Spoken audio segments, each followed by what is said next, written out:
일본의 상황은 심상치 않습니다. 어제 환자 8명이 홋카이도와 오키나와 등 6군데에서 동시다발적으로 나온 데 이어 오늘도 도쿄에서 환자 8명이 새롭게 확인됐습니다.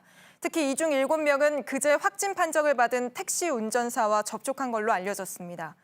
또 일본 크루즈선에서도 환자 67명이 새로 확인돼 모두 285명으로 늘었습니다. 우리 보건당국도 이런 일본의 상황을 예의주시하고 있는데요. 크루즈선에 타고 있는 자국민들과 몇 달 뒤면 열릴 도쿄올림픽 때문에 사실 이웃나라 먼 나라 할 것 없이 다들 걱정이 커지고 있는 상황입니다.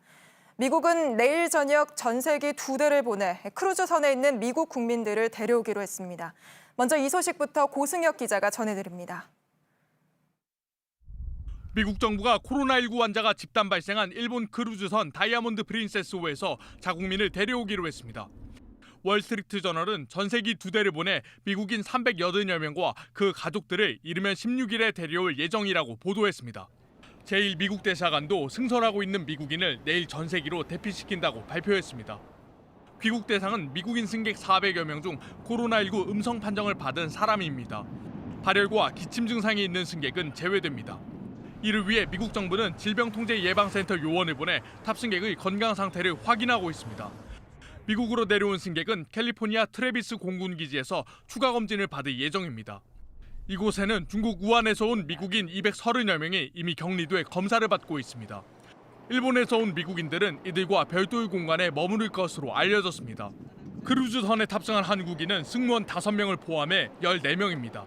모두 건강한 상태로 알려졌습니다. JTBC 고승혁입니다. 일본 크루즈선 상황이 얼마나 심각한 건지 여기 타고 있는 일본인 승객 이야기를 저희 취재진이 들어봤습니다. 이 승객은 일본이 법치국가인지 의심스러울 정도라고 했습니다. 이대로라면 도쿄올림픽도 안심할 수 없다며 한국뿐 아니라 국제사회가 강하게 문제 제기를 해달라고도 호소했습니다. 서영지 기자입니다. 크루즈선에 타고 있는 64살 일본인 A씨는 먼저 일본 정부를 강하게 비난했습니다. 日本が法治国家なんかどうなのかっていうのは本当疑わしくもうそんなことがずっと続いてるんで 이어 정부가 정보를 통제하고 있다고도 말했습니다. 船内の放送でも救急搬送が全部終わるまで発表しないでくださいということが検疫当局から指示があったんで 바이러스 감염 사실을 제대로 알리지 않아 상황을 악화시켰다는 겁니다. 초기 미숙한 대응에 대해서도 강하게 비판했습니다. 一番最初にこの港へ着いた時に、お医者さんが5人乗ってきただけやからね。その5人で3500人なんて1人700人見るんかっていう話で 그는 이런 식의 대응이라면 올림픽 개최도 안심할 수 없다며 국제사회에 도움을 요청했습니다. この日本政府のやり方を改めないと、とってももうオリンピックなんか安心してできないよというのを A씨는 최근 이런 상황을 개선해달라는 요청서를 정부에 제출했습니다. JTBC 서영지입니다. 도쿄올림픽을 놓고 세계보건기구 WH도 공개석상에서 입을 열었습니다. 올림픽을 취소하거나 연기하는 건 주최국에 달렸다며 일본이 결정해야 한다고 한 겁니다. 국제사회의 시선이 일본 정부로 모이고 있습니다. 박현주 기자입니다. 세계보건기구 WHO가 공개석상에서 도쿄올림픽 문제를 거론했습니다.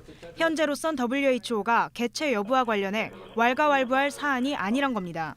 We have not offered advice to the IOC for the Olympics one way or the other, and neither would we. It is not the role of WHO to call off or not call off any event.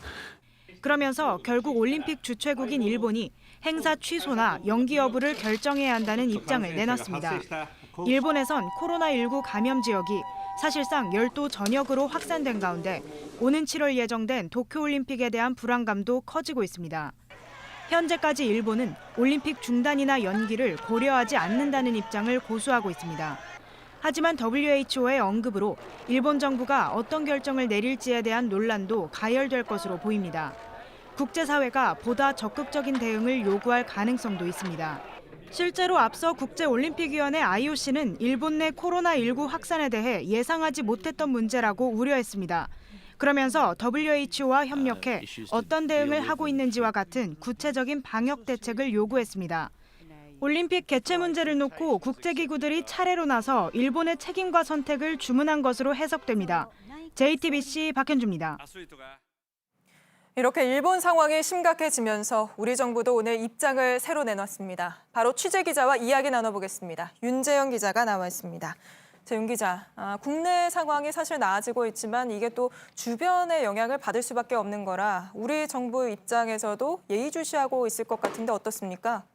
네, 문제가 되는 건 일본에서 방역망을 벗어난 지역사회 감염이 본격화하는지 여부인데요. 네. 최근 일본에서 어떻게 감염됐는지 알 수 없는 발병 사례가 7건 보고됐습니다. 네. 이를 근거로 우리 정부도 일본의 지역사회 감염 가능성이 있다고 보고 있습니다. 그럼 우리 정부의 대응책도 혹시 있습니까?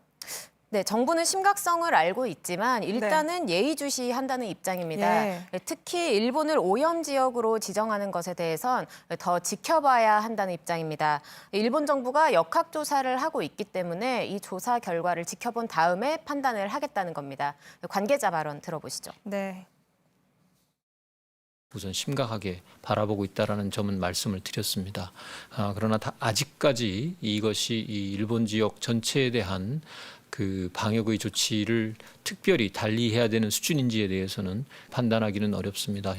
예, 아직은 일본에서 진행되는 상황을 좀 지켜봐야 한다 이런 단계라는 것 같은데 지금 우리 정부가 오염 지역으로 지정한 곳이 3군데죠? 네. 그러면 이게 오염 지역으로 지정되면 어떤 부분이 좀 달라지는 겁니까? 네, 오염 지역에서는 우리나라로 입국할 때 특별 검역 절차를 거치게 됩니다. 네. 1대1로 발열 체크를 하고 건강 상태 질문서나 연락처 같은 개인 정보도 내야 하는데요. 네. 현재 정부가 지정한 오염 지역은 중국, 홍콩, 마카오 3곳입니다. 홍콩과 마카오는 지난 12일부터 지정됐는데 두 곳 모두 지역사회 감염 가능성이 크다고 판단됐었습니다. 예. 일본에 대해서는 지난주에 여행이나 방문을 최소화해달라는 권고만 했습니다. 네, 잘 들었습니다. 윤재영 기자였습니다.